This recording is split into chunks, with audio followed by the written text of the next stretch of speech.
You have a little bit of that snow, you have a little bit of that ice. Whether you're walking or driving, you need to get some traction. Yeah, that's right. So many people are trying to get out ahead of the road and those storms tonight. So what we're actually going to do, we're going to do a little bit of a demonstration, if that's okay. So let's go ahead and bring Zach. Zach's our floor director over here. Thanks, Zach. I appreciate it. So we have some de-icer and what else? Kitty litter.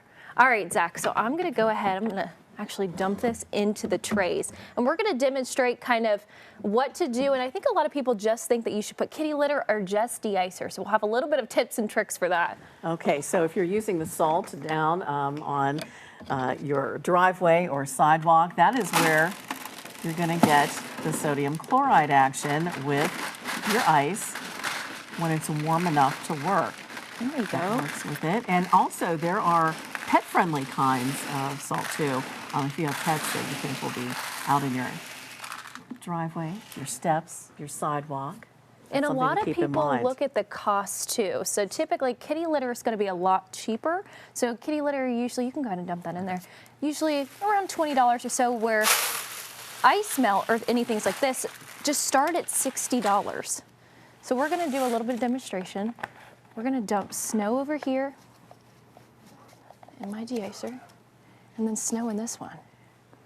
So you might want some of that kitty litter around your tires if you needed traction, if you're on a flat surface, maybe in Kanawha City and needed to get a little bit of get up and go from your spot, or maybe for driveways on an incline, you need to back up a little bit. Yeah, that's a good point. Put some of that kitty litter right behind your tires and that'll start grabbing and you can get some traction that way. And there's some pros too. So if you're looking at pros of just the ice melt, it really reduces your liability.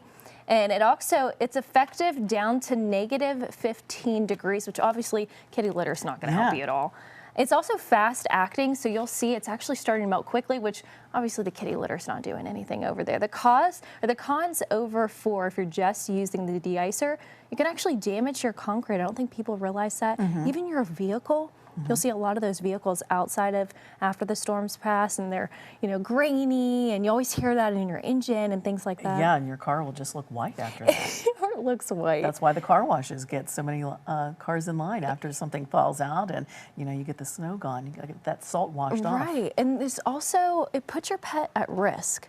So just being really careful. They have ones that are pet friendly, so always reading that label. I know a lot of people have been asking questions, where can you get the salt? Where can you get the de-icer? Because a lot of people are just stocking up on it because the storms are just coming through the area so quickly.